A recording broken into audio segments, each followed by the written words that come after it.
Hello, welcome back to Daniel's DIY. Today we're in the kitchen. We're making a apple cider brine for our Thanksgiving Day turkey. Let's get started. We're gonna start out here. We have a cup of hot water just out of the sink. And we're gonna add our salt to that. We have 1/3 cup of salt. I'm just gonna stir it in the hot water until the salt is dissolved. Usually takes maybe 20-30 seconds.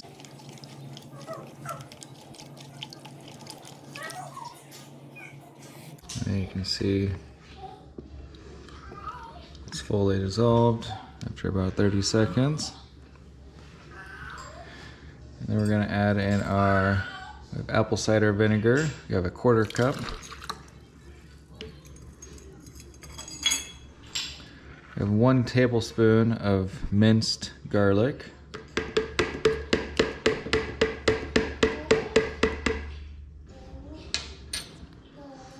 Four to 5 sprigs of thyme.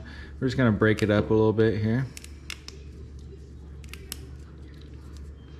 And we have 2 sprigs of sage. Do the same. Tear it up. And we have 1 sprig of rosemary. That broken up in there.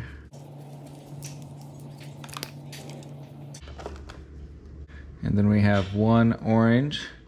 I have it sliced it in half and then sliced it into little slices here.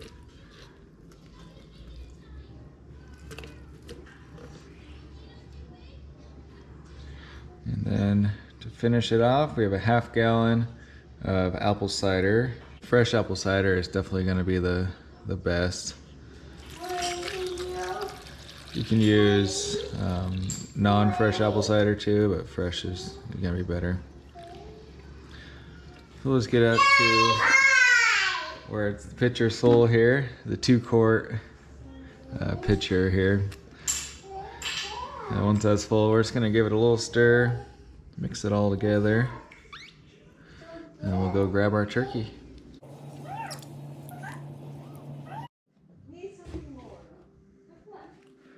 So we're going to add in the rest of that apple cider that we have.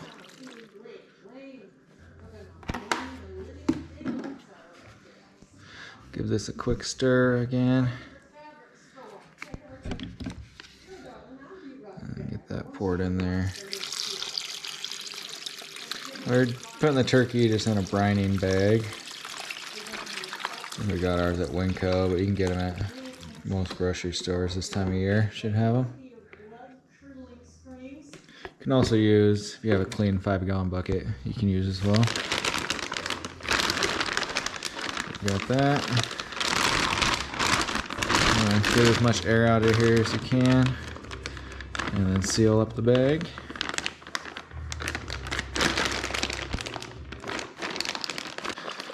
Shake it around a little bit to get it all settled in there.